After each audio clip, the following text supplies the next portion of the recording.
guys, welcome back to my channel. My name is Janie and this is Taylor Eternal. And if you are new here, this is my pregnancy series. So today, you guys, I am going to be covering weeks 7, 8, and 9. Okay, so I'm going to cover those 3 weeks there so that I can get caught up because I feel like I'm a little bit behind. Okay, so jumping right into the symptoms. Let's get right into the symptoms of weeks 7, 8, and 9. Okay, so week 7, I'm going to say I had more cramps. I was still on bed rest and still having to, be on pelvic rest as well for week 7. I still had some cramps during week 7, very uncomfortable sleeping. I had increased appetite, increased urination, bloating, sore boobs. I had increased nausea, increased queasiness, an increased sense of smell. Like everything got to me. Like I could smell things that my husband and my kids could not smell. And it's like, what is that? Whether it's a good smell or a bad smell, I be driving and I can smell grilled onions inside of a restaurant, So I had an increase in smell. And I also had watery, but yet dry mouth. Okay. So like that was just increasing my thirst. Like I would always have dry mouth, I just could not get enough to drink. So I had an increase in dry mouth. Now that was week 7. So week 8, I was still experiencing some sore nipples, reading here, you guys. Sore nipples, boob swelling, headaches I had. That was new. Headaches had started to begin. Again, an increase in hunger and an increase in thirst. Bloating galore, okay? Like I had already started to have to buy maternity clothing because my clothes was just starting to fit real snug, and then my shirts, I needed to get some longer shirts. So I ended up just buying maternity tops because I like to wear leggings and things like that anyway. So those were stretchy, but I did get some maternity leggings as well to give me a little bit of room. But I don't like that, band feeling like right in the middle of my tummy. So I'd rather have something that comes up above my stomach as opposed to on my stomach or below my stomach. So anyway, I had to get some maternity clothes, you guys. So just bloating, and that's all it was. It wasn't baby. It was just a lot of bloating. But anyway, also started to experience just hot flashes. And I have that right now. I have that right now. And if you are familiar with my channel, I'm always hot. I don't know what that is. I thought it was like premenopause going on, but I'm always hot. So it's just been more so 24/7. Like I have to sleep with the fan right on me. If I'm throughout the house, I have to have all the windows open, and my husband and kids be like, it's cold, but I'm hot, so that's hormonal. I know that's hormonal because I experienced that, throughout the month pre-pregnancy. Okay. So, also had fatigue. I do need naps during the day, you guys. I really do. Most of my first trimester, I, had to have a nap during the day, and I went to bed early at night. I would just watching a movie with my husband. I didn't get to see much of anything because I'm like passing out during the movie, and normally I'm up to like 4 o'clock in the morning. That's just kind of my usual pre-pregnancy usual. I'm up working pretty late. My husband's up working pretty late. So we're late people, we generally work like third shift and I'll sleep in the morning kind of thing, but, not anymore. I have been going to bed pretty early and I need a nap during the day for my first trimester. That's just been the little routine. That's what's been happening lately. So I have been still fatigued for my 7th week and my 8th week of pregnancy, needing naps and going to bed early, and then out of breath. I get out of breath talking. If I'm talking a lot and talking fast, which I do. That's why becoming a content creator was great for me because I love to talk. Okay. But I get out of breath now, like going up the stairs, I'm out of breath. Putting on my clothes, I'm out of breath. I don't know what that is. I don't know if that's just, I don't know. I don't know what that is, but I get out of breath really, really quick. Okay. And then, yeah, the increase of nausea started during the 8th week too. And then morning sickness kicked in for me. So the nausea and the morning sickness kicked in around my 8th week. And if you saw my pregnancy update videos for week 4 and 5, I was just singing the praises of just how wonderful this pregnancy has been, that I have not started to experience any morning sickness or anything. Well, week 8, yeah, and it's been awful. It has been awful. You guys, I mean, like, the nausea is just, and I don't have just morning sickness. I have all day sickness. Okay. I mean, it's there all day. I've been having an aversion to food,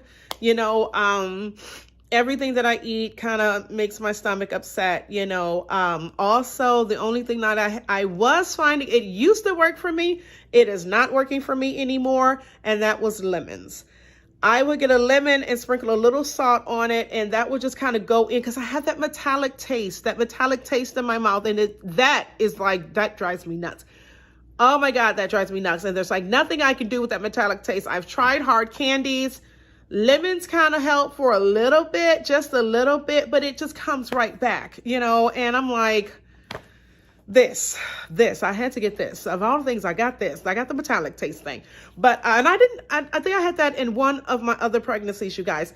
This is pregnancy number 8 for me, okay? So out of my other 7 children and 7 pregnancies, I think I want to say I had that metallic taste in my mouth, where it feels like I'm just kind of got copper in there or something like that.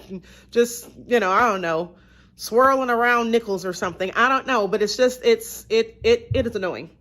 That is annoying.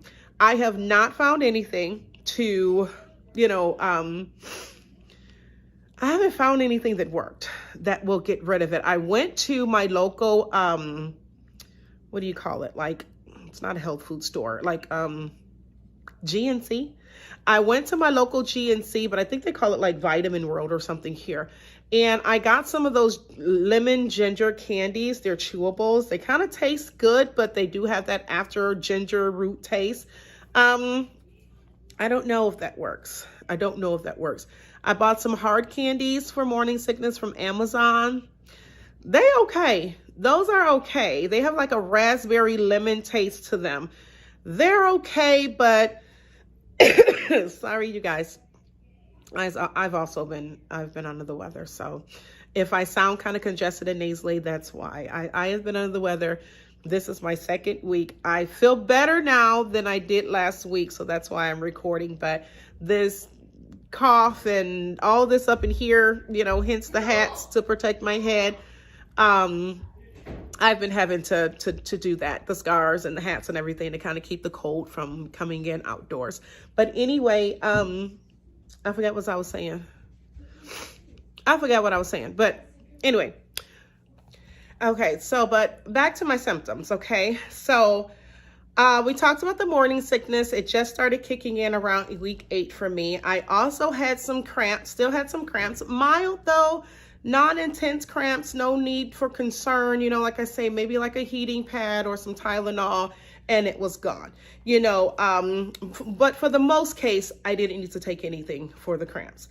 Lightheaded continued, so I still had some lightheadedness. I picked up some weight. Definitely picked up some weight.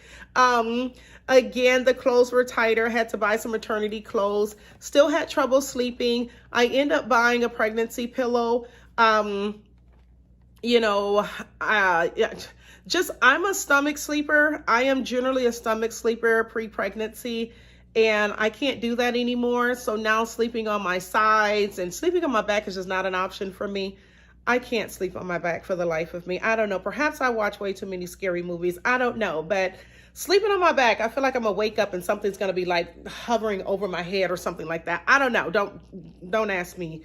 Don't ask. Okay. Don't ask. Maybe that's just something subconscious, because, I'm a God-fearing woman, so I don't fear anything. But anyway, it's just like it's just something I don't do. Let's just say it. Like, I cannot sleep on my back. Okay.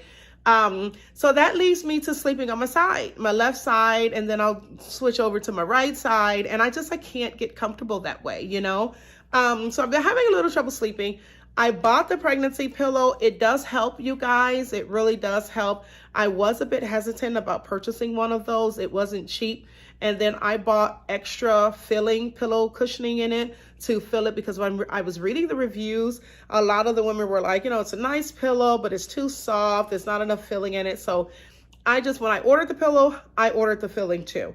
And I filled it as much as I possibly can. And you guys, I love it. I love my pregnancy pillow. Only thing is it has like this velvet kind of fabric or material, and it makes me really hot. It makes me really hot at night, to the point where I got like night sweats now, you know, just one more thing, right? One more thing along with the extra hot flashes over here. But but that's helped with the trouble sleeping. I've also found that taking like nice warm showers, not too hot, although I do prefer them hot, but nice warm showers. I've been having to take baths too, like every other night. That relaxes me and kind of helps to, you know, get me into sleep mode. And then once I lay down or whatnot, after a nice bath or a cup of tea or something like that, I generally am out. I'm out. Now, the trouble with that is staying asleep. So I'll get up and go to the bathroom, and it'll be like 5 or 6 o'clock in the morning. My husband roll over. I'm awake on my phone, you know, searching YouTube. You know, he's looking like, why are you up? I can't go back to sleep. You know, I'm wide awake. I cannot go back to sleep. So that's been the trouble, you know, and then I'll eventually fall back to sleep, like, I don't know, an hour or so later, or a few times. I'm like, I've fallen asleep and I wake up and my phone is on the floor. So I don't know, that's just something I'm looking forward to throughout the pregnancy, because I don't know if that's gonna get any better, y'all. So also had backache. We're still on the 8th week here, you guys. So backache, I've been experiencing some neck ache. That could possibly be from the you know, discomfort sleeping and my sleeping positions and whatnot. I wake up, my back's hurting, my neck is hurting. Sometimes I do know that I sleep on too many pillows. I have a ton of pillows on my bed, and sometimes I like to have them to prop me up. You know, I think it's helping with the backache, but then I wake up and then I got a neck ache. So, you know, I don't know. Okay, so week 8, doctor took me off bed rest. Okay, so no longer on bed rest, no more pelvic rest. You know, I can resume my regular activities, if you know what I'm saying. But off of bed rest, doing fine, no complaints there. That's what I wrote down. I haven't had any more bleeding, any more problems. I haven't seen as much as a spot, you guys. And if you're not aware of what it is that I'm referring to, during my 5th week, and I have that video, I'll post or link over here, I experienced a subchorionic hemorrhage, okay? And it was terrifying. I thought I was having a miscarriage. I had to go to the emergency room, and I mean, blood clots was coming out like the size of my hand, you guys, like the palm of my hand. I was losing blood clots like that. And I was certain that I had lost my baby, but it was just a subchorionic hemorrhage. The doctor pretty much kind of chopped it up to being part of the implantation process, you know, implantation bleeding, and it kind of just pulled and, you know, stayed there and then came all out at one time. That's what was explained to me, okay? And apparently he was right, because I haven't had any more problems. I haven't seen any more bleeding or anything like that. So I am grateful. I am thankful. Baby is doing wonderful. Baby is doing well. I am doing wonderful. I am doing well. Other than just normal early pregnancy signs and symptoms and things like that, I haven't had any more problems with a subchorionic hemorrhage. So I am happy to say the doctor took me off of bed rest at 8 weeks. He gave me the green light to go ahead and resume my activities. I can go Christmas shopping. All of that, which I have been doing. If you saw my videos for Vlogmas, I've been out and about shopping, you guys. So I am happy about that, because I didn't want to miss a lot of the Christmas festivities and things like that as well. So we're off bed rest. We are doing fine. We are feeling fine. I feel great. Other than the morning sickness still going on, you guys, I'm doing really, really good. So I'm excited about that. I am still taking it easy. I am still mindful, of the pregnancy and things like that. I'm not moving around any furniture or, that is something I would typically be doing, lifting heavy things, anyway, that would be me. But I am mindful. I let my children, or my husband pick things up, move things, do those things for me. So I'm not playing superwoman this pregnancy, you guys. But I gotta say, this is pregnancy number 8. So I'm not one of those women that sit around and no, I handle mine. I'm generally, I'll do it. I'll get it. I'll take care of that. You know what I'm saying? But this pregnancy, I'm more like, honey, can you do this? Honey, I'm not afraid to ask. So let me just I'm not afraid to ask. Okay. I'm not afraid to ask for help. And I am consciously asking for help this time. I'm really taking it easy, wanting to get past, that whole miscarriage phase or whatnot. I want to get into a safe place. And even then I'll be taking it easy, so let's just say this pregnancy has, brought about a little bit of an awareness and an awakeness for me that, you pregnant, sit down, sit down. It can wait, excuse me. So I've been doing that. If I do have to shop for something heavy, I will let one of the customer people bring the groceries to the car, something like that, if it's heavy. And when I get home, I'll have the kids bring it out of the car for me so I don't have to lift it or carry it. But for the most part, I've also been, having groceries delivered via Instacart. And if it's like a case of water, you guys know those 25, 35 packs of cases of water, they heavy. I'm not even picking that up, honey. I'm not doing it. No. So the water will stay out on the front porch until one of my kids or my husband or somebody can get it. Okay. I'm picking up only what I can carry. So I'm definitely being very, very careful and mindful, of me and my little one in there. So, other than that, you guys, I'm going to move on to the 9th week, which, has been a little bit of the same of everything. 9th week, again, I'm feeling great. I would say the morning sickness really did kick in, it kicked in full speed for me, you guys. I've been having like gag reflex, a lot of aversions to food. I can't be in the kitchen cooking during my 9th week. I just could not cook chicken at all. Chicken was like, no, chicken's off the menu this pregnancy. Like something with me and chicken, cooking raw chicken. It's like, I can't prepare chicken. I just can't right now. It's like, we're not doing chicken for a little while unless somebody else cooks it. I'll eat it, but I can't prepare chicken. Don't ask what that's about. Don't do it. I don't know. It's just one of those things. Okay. But, there's been a few things. Onions. Oh my God. I love onions. This pregnancy? No. Onions, garlic. What else is it? Anything with a very strong smell, I can't do. I really can't do. I can't even smell onions. And I know I told y'all earlier in this video, during like my 7th week, I would drive by and I would smell the smell of onions. Like we have an In-N-Out here, and I don't know if you know what that is, but that's a burger joint here in Southern California. And In-N-Out look, the onions smell good. You can be like 3 miles away and smell In-N-Out's onions, okay?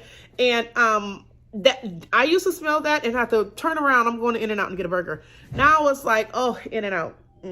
In-N-Out, why y'all doing this to me? Why are y'all doing this to me? I can't do onions. I can't do the smell of onions, and I cannot eat onions and garlic as well. So I have been substituting, some of my ingredients in my foods because some things I just can't eat. I can't smell, I can't look at, and I can't stomach. So my 9th week, I want to say my aversions to food and the morning sickness really kicked in. I have been having like gag reflex, as if like I'm about to vomit, but really nothing comes out. I have had a few episodes, you guys. I won't, too much information. I know y'all know what I'm talking about, but nothing horrible. Nothing horrible. It's been manageable. Well, I'll be like, okay, we ain't doing this. We're not doing it. We're not doing it. We're not doing it. We're not doing it, And that works for me, honey. That works for me. If I feel like I have to, I'm like, we're not going to do that. And I'm talking to the baby, okay? I'm like, we're not going to do that. We're not about to throw up. We're not about to throw up. You know how, because I've been having trouble eating. I'm like, I only want salads. I only want fruits and salads, or fruits and vegetables. A lot of food I haven't been able to eat.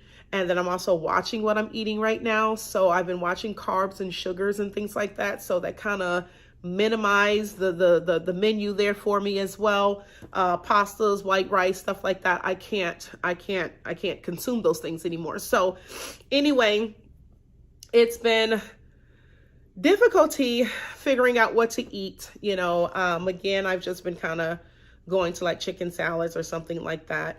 And by chicken salads, I do mean I've had to order from Red Robin or something to bring me a salad, But the morning sickness has been difficult for week 9. That would probably be my most, the main symptom for me, week 9. And then again, still the difficulty sleeping, the out of breath and all the other symptoms, they all just kind of continued on to, from week 7, week 8, and week 9. But nothing new occurred during week 9 other than the morning sickness really kicked in for me. So that is pretty, I'm trying to think off the top of my head, is there anything else that I'm missing? But that's pretty much all that I have for my 7th, 8th, and 9th week of pregnancy, you guys. I do hope you guys have enjoyed this video with a little bit of chit chat too, So, of course, sorry, y'all. I am getting over this cold. I hope it goes soon, but I'm getting over this cold. So I do apologize. I do hope that you guys have enjoyed this video. I hope that maybe some of these symptoms or some of this information is helpful to you if you are experiencing any of these things and this is either your first pregnancy or your second pregnancy, because this is my 8th one. And I'm telling you, there's a lot of things that I'm like, I forgot. My youngest is about to be 4 years old in 2 months in February. So it's been nearly 4-5 years, basically, since I've been pregnant. And each pregnancy really is different. Like I said, the metallic taste, I did not have that. And I would probably say I maybe had that my first or second pregnancy, which was years ago. My oldest child is about to be 19 years old, okay? She's in college. She's about to be 19 years old in like 4 days. So if I had the metallic taste when I was pregnant with her nearly 20 years ago, I'm aging myself right now, but nearly 20 years ago, honey, I do not remember that. I do not remember that. So if you are here and this is either your first pregnancy or maybe your second, your third, your fourth, I don't know. And, you're here like, okay, what is these symptoms that I'm experiencing? If anything that I just put on that list, honey, rings a bell to you, it's normal. It's normal. And I know a lot of the things that I didn't have and, pregnancy 5 or 6 or pregnancy 3 or 4, I may have had in my first and second pregnancy. But again, many years ago. So my oldest, like I stated, is about to be 19 in 4 days, and my second daughter is 16. So it's been some years, since I can remember all the details and symptoms of from one pregnancy to the next pregnancy. So, and that is why I'm writing them down here too, because it's like, something I don't want to forget anything. And I want to give you guys a nice thorough update as to what to expect, week 7, week 8, week 9, and perhaps you're not experiencing any of those things. And if not, then God bless you. Wonderful. Because I tell you, morning sickness is not fun. It's not fun. But that too shall pass. So I'm looking forward to it. The second trimester around week 13 and 14, it normally, lifts up for me and I start getting my energy back. I start feeling better and all of that. And I will keep you guys posted on all of those things. So I do plan to post videos, I'd say weekly, but I am behind a few weeks now. So that's why I went ahead and did week 7 and 8 and 9. And then next week, I'm going to catch up on week 10, 11, and 12, because I will actually be 13 weeks tomorrow. 13 weeks tomorrow and starting my second trimester. So I will give you guys an update on weeks 10, 11, and 12 so that I can finally be caught up, and you know, my videos will be right on task with where I am. So, but thanks so much for watching, you guys, and happy Vlogmas to you. Please check out some of my videos that I've been doing Vlogmas. I have been vlogging every day for Vlogmas. So it has been fun, it's been exciting, and it's been a lot of work, but but it has been fun. So I am really excited about Vlogmas, my first time doing that. But anyway, I'll let you guys go. Thanks so much for watching the channel. Thanks so much for stopping by. I hope to see you guys in the next videos. God bless you. Hope you feel well. Happy pregnancy and lots of baby dust to you guys. Bye-bye.